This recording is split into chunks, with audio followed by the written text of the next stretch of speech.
Hello dear friends, welcome to the Sandhan study. Daily current affairs video में आपका स्वागत है। आज है 29 जनवरी 2026। तो शुरू करते हैं आज का करंट अफेयर्स। हर वर्ष डेटा संरक्षण दिवस, डाटा प्रोटेक्शन डे किस तारीख को मनाया जाता है? इस प्रश्न का जवाब है ऑप्शन जी, 28 जनवरी को मनाया जाता है।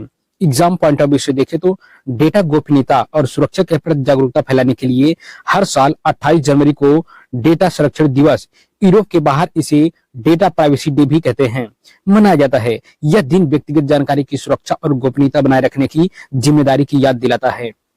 1981 में 28 जनवरी को काउंसिल ऑफ यूरोप द्वारा कन्वेंशन 108 डेटा सुरक्षा पर पहली अंतर्राष्ट्रीय संधि को हस्ताक्षर के लिए खोला गया। 2006 में काउंसिल ऑफ यूरोप ने आधिकारिक तौर पर इस दिन को डेटा संरक्षण दिवस के रूप में मनाने की शुरुआत की। 2008 में अमेरिका और कनाडा सहित दुनिया के अन्य देशों ने इसे डेटा प्राइवेसी डे के रूप में भी अपनाना शुरू किया। नेक्स्ट क्वेश्चन है, हाल ही में खोजी गई फूलों के पौधों की नई प्रजाति एस्ट्रोविलेंथिस किस राज्य में पाई गई है? इस प्रश्न का जवाब है ऑप्शन बी, अरुणाचल प्रदेश में। एग्जाम पॉइंट ऑफ व्यू से देखें तो वैज्ञानिकों ने हाल ही में अरुणाचल प्रदेश के जैव विविधता से भरपूर क्षेत्रों में एस्ट्रोविलेंथिस की एक नई प्रजाति की खोज की है। यह पौधा मुख्य रूप से अपनी दुर्लभ पुष्प चक्र प्रक्रिया जैसे नीली कुंजली और विशिष्ट बैंगनी नीले रंगों के लिए जाना जाता है, जो पारिस्थितिकी तंत्र के स्वास्थ्य का संकेत देता है। 20वीं सदी की शुरुआत में हिमालयी क्षेत्रों और पश्चिमी घाटों में एस्ट्रोविलेंथिस के वर्गीकरण पर प्रारंभिक शोध कार्य शुरू हुआ। 2020 से 23 के बीच पूर्वी हिमालयी क्षेत्र, विशेषकर अरुणाचल प्रदेश में कई वनस्पति सर्वेक्षण किए गए, जिसमें अज्ञात पौधों के नमूने एकत्र किए गए। 2024 और 25 के बीच गहन रूपात्मक और आणविक विश्लेषण के बाद शोधकर्ताओं ने आधिकारिक तौर पर इस पर नई प्रजाति की पहचान की और पहचान करके इसकी पुष्टि कर दी। नेक्स्ट क्वेश्चन है, लंगकुडी गांव, जहां नवपाषाण काल से जुड़ी वस्तुएं मिलने के कारण यूनेस्को वर्ल्ड हेरिटेज सूची में शामिल करने के प्रयास तेज हुए हैं, यह किस राज्य में स्थित है? इस प्रश्न का जवाब है ऑप्शन जी, कर्नाटक में स्थित है। इस प्रश्न को एग्जाम पॉइंट ऑफ व्यू से देखें तो कर्नाटक के गडक जिले में स्थित लंगकुंडी गांव अपने प्राचीन मंदिरों और वास्तुकला के लिए प्रसिद्ध है। हाल ही में यहाँ नवपाषाण काल के पत्थर के उपकरण और कलाकृतियां मिलने से यह सिद्ध हो गया है कि यह क्षेत्र हजारों वर्षों से मानव सभ्यता का केंद्र रहा है।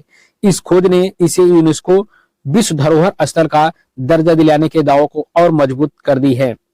1000 ईसा पूर्व लगभग नवपाषाण काल के दौरान इस क्षेत्र में प्रारंभिक मानव बस्तियों के प्रमाण हालिया खोजों के अनुसार मिले हैं। 11वीं से 12वीं शताब्दी के बीच कल्याणी चालुक्यों के शासनकाल में लंगकुंडी गांव एक प्रमुख धार्मिक और वास्तुकला केंद्र के रूप में उभरा। यहाँ लंगकुंडी शैली के मंदिरों का निर्माण हुआ है। 2023 और 24 के बीच भारतीय पुरातत्व सर्वेक्षण ASI और स्थानीय शोधकर्ताओं ने खुदाई के दौरान नवपाषाण काल के औजारों की खोज की, जो यहाँ के इतिहास को मध्यकाल से बहुत पीछे ले जाते हैं। 2025 और 26 के बीच कर्नाटक सरकार और विशेषज्ञों ने इन नए साक्ष्यों के आधार पर लंगकुंडी को यूनेस्को की संभावित सूची से मुख्य सूची में शामिल करने के प्रयास तेज किए। नेक्स्ट क्वेश्चन है, विशाखापत्तनम रेलवे स्टेशन पर तैनात भारतीय रेलवे के पहले ह्यूमनॉइड रोबोट का नाम क्या है? इस प्रश्न का जवाब है ऑप्शन सी, ASC अर्जुन। इस प्रश्न को एग्जाम पॉइंट ऑफ व्यू से देखें तो विशाखापत्तनम रेलवे स्टेशन पर तैनात ASC अर्जुन भारतीय रेलवे का पहला ह्यूमनॉइड रोबोट है। इसे यात्रियों की सहायता के लिए डिजाइन किया गया है, जो पूछताछ का उत्तर देने, स्टेशन की सुविधाओं के बारे में जानकारी देने और सुरक्षा निगरानी में मदद करने में सक्षम है।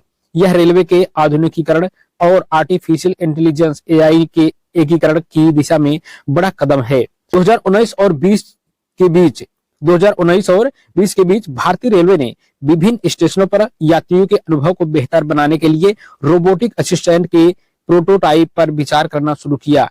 2023 में प्रारंभिक चरण पूर्व तट रेलवे द्वारा इस रोबोट के विकास और परीक्षण की प्रक्रिया तेज कर दी गई।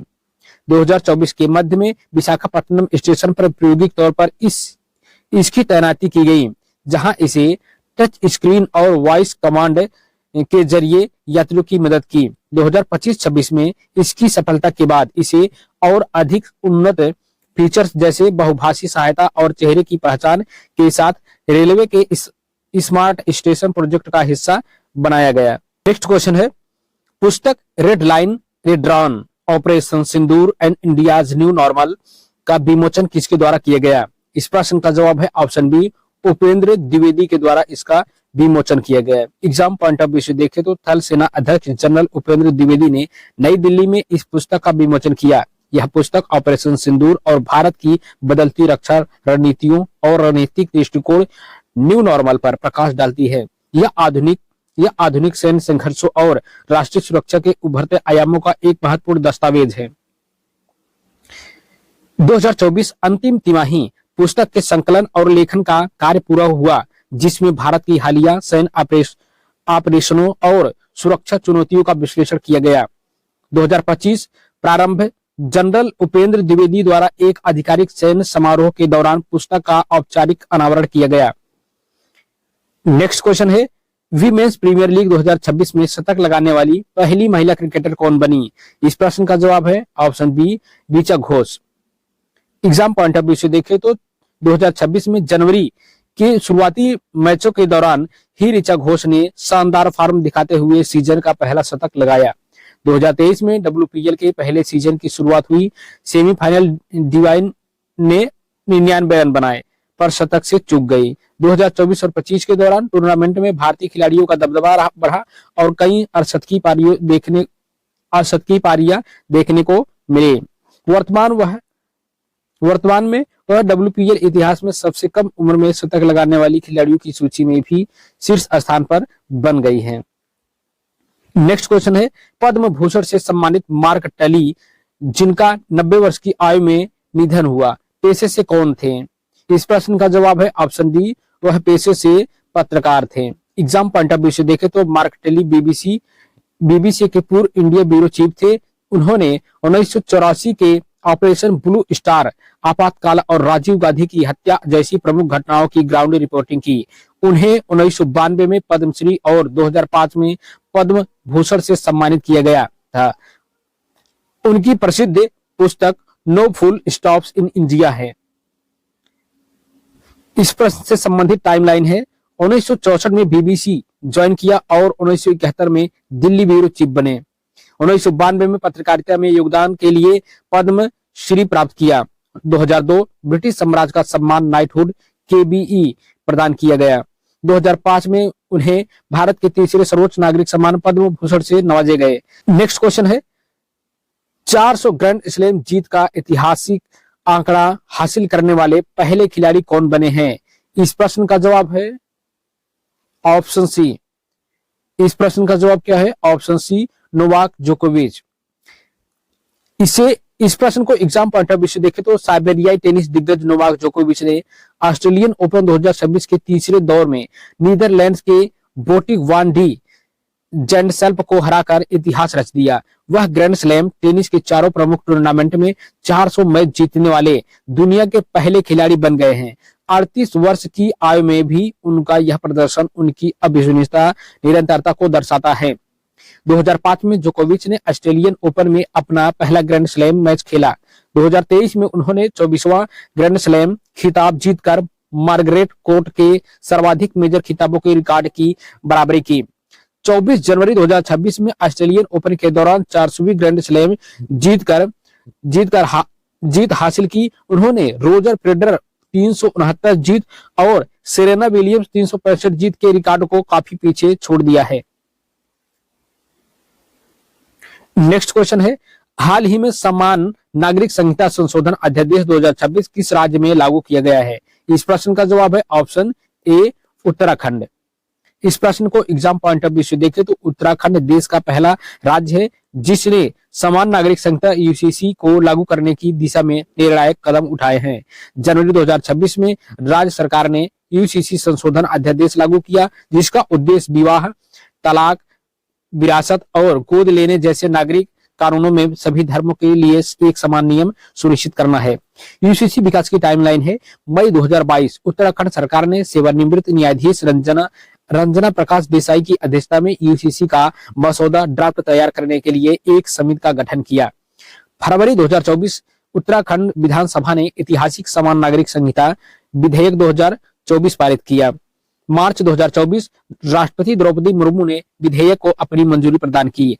जनवरी 2026 राज्य सरकार ने तकनीकी सुधारों और बेहतर कार्यान्वयन के लिए यूसीसी संशोधन अध्यादेश 2026 को लागू किया। नेक्स्ट क्वेश्चन है, दुनिया का सबसे बड़ा compressed air energy storage plant किस देश ने शुरू की? इस प्रश्न का जवाब है ऑप्शन बी, चाइना ने। इस प्रश्न को एग्जाम पॉइंट ऑफ व्यू से देखें तो चीन ने दुनिया के सबसे बड़े compressed air energy storage CAES plant का संचालन शुरू कर दिया। अपनी नवीकरणीय ऊर्जा क्षमता को नया आयाम दिया है। यह प्लांट बिजली की कम मांग के दौरान हवा को कंप्रेस करके विशाल भूमिगत कक्षों में स्टोर करता है और पीक आवर्स के दौरान उसे टरबाइन चलाकर बिजली पैदा करने के लिए रिलीज करता है। विकास की टाइमलाइन देखें तो 2021 और 22 के बीच चीन ने ऊर्जा भंडारण, एनर्जी स्टोरेज के क्षेत्र में जीवाश्म ईंधन पर निर्भरता कम करने के लिए ग्रीन ग्रिड योजनाओं पर काम तेज किया। 2023 में 300 मेगावाट क्षमता वाले उन्नत CAES प्रोजेक्ट का परीक्षण शुरू किया गया। 2025 में झियांगचेंग जैसे क्षेत्रों में रिकॉर्ड क्षमता वाले विश्व के सबसे बड़े प्लांट का निर्माण पूरा हुआ। 2026 में प्लांट को आधिकारिक तौर पर ग्रिड से जोड़ा गया, जो ग्रिड स्थिरता को बढ़ावा देने और कार्बन तटस्थता के लक्ष्य को प्राप्त करने में मील का पत्थर साबित हुआ। नेक्स्ट क्वेश्चन है, वाली रिसर्च हीरोज अवार्ड जीतने वाले पहले भारतीय कौन बने हैं? इस प्रश्न का जवाब है ऑप्शन जी, चंद्रकांत लहरिया बने हैं। इस प्रश्न को एग्जाम पॉइंट ऑफ व्यू से देखें तो प्रसिद्ध महामारी वैज्ञानिक और सार्वजनिक स्वास्थ्य विशेषज्ञ डॉक्टर चंद्रकांत लहरिया प्रतिष्ठित वाली रिसर्च हीरोज अवार्ड से सम्मानित होने वाले पहले भारतीय बन गए हैं। उन्हें यह सम्मान भारत में स्वास्थ्य प्रणालियों को मजबूत करने, टीकाकरण नीतियों और वैज्ञानिक शोध को जन जन तक पहुंचाने में उनके असाधारण योगदान के लिए दिया गया है। महत्वपूर्ण टाइमलाइन है 2020 और 22 के बीच कोविड-19 महामारी के दौरान डॉक्टर लहरिया ने डेटा आधारित विश्लेषण और सार्वजनिक स्वास्थ्य शिक्षा में महत्वपूर्ण भूमिका निभाई। 2023 में उन्होंने ग्रामीण भारत में प्राथमिक स्वास्थ्य सेवाओं के सुधार पर कई प्रभावशाली शोध पत्र प्रकाशित किए और 2025 दिसंबर में वाली एक वैश्विक शोध और प्रकाशन निकाय ने शोध की गुणवत्ता और सामाजिक प्रभाव के आधार पर उनके नाम की घोषणा की।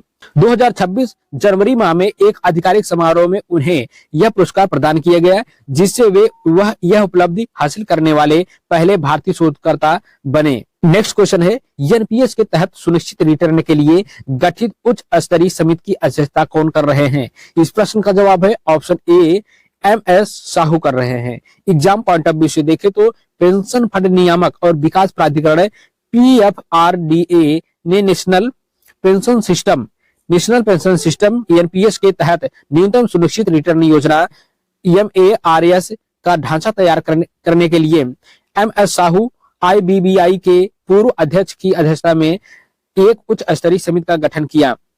इसका मुख्य उद्देश्य ग्राहकों को उनके निवेश पर एक सुनिश्चित प्रतिफल की गारंटी देना है। महत्वपूर्ण टाइमलाइन है 2004 में भारत में नेशनल पेंशन सिस्टम NPS को सरकारी कर्मचारियों के लिए अनिवार्य रूप से शुरू किया गया। 2023 और 24 के बीच बाजार की अस्थिरता को देखते हुए निवेशकों के बीच निश्चित रिटर्न वाली पेंशन योजना की मांग बढ़ी। 2025 में PFRDA ने इस मांग को पूरा करने के लिए तकनीकी और वित्तीय व्यवहार्यता की जांच हेतु MS साहू समिति को कार्य सौंपा। 2026 जनवरी माह में समिति ने अपनी सिफारिशें और ड्राफ्ट रिपोर्ट प्रस्तुत की, जो भविष्य में NPS के तहत गारंटीड रिटर्न के विकल्प का मार्ग प्रशस्त करेगी। नेक्स्ट क्वेश्चन है, ACAESA इंडिया नामक एटलस को दक्षिण एशिया के लिए बुरलाग संस्थान के सहयोग से किसने लॉन्च किया? इस प्रश्न का जवाब है ऑप्शन ए, भारतीय कृषि अनुसंधान परिषद ICAR। इस प्रश्न को एग्जाम पॉइंट ऑफ व्यू से देखें तो भारतीय कृषि अनुसंधान परिषद ICAR ने Borlaug institute for South Asia BISA के साथ मिलकर ACAESA India study on climate adaptation in South Asia agriculture launch किया है। यह एटलस जलवायु परिवर्तन के प्रति संवेदनशील कृषि क्षेत्रों की पहचान करने और किसानों के लिए अनुकूलन रणनीतियां तैयार करने में मदद करेगा। महत्वपूर्ण टाइमलाइन है 2022 और 23 के बीच जलवायु परिवर्तन के कारण फसलों पर पड़ने वाले प्रतिकूल प्रभावों के विश्लेषण के लिए एक व्यापक डेटाबेस बनाने की योजना शुरू की गई। 2024 में ICAR और BISA के वैज्ञानिकों ने दक्षिण एशिया के विभिन्न कृषि परिस्थिति क्षेत्रों का डेटा एकत्र किया। 2025 उत्तरार्ध में एटलस के पहले डिजिटल ड्राफ्ट का परीक्षण किया गया ताकि सटीक क्रॉप रिस्क मैपिंग सुनिश्चित हो सके। 2026 जनवरी माह में आधिकारिक तौर पर ACASA इंडिया को कृषि नीति निर्माताओं और शोधकर्ताओं के लिए एक महत्वपूर्ण उपकरण के रूप में जारी किया गया। तो डेली करंट अफेयर्स में बस इतना ही। मिलते हैं नेक्स्ट वीडियो में, तब तक चैनल को सब्सक्राइब, लाइक, शेयर जरूर करें। धन्यवाद।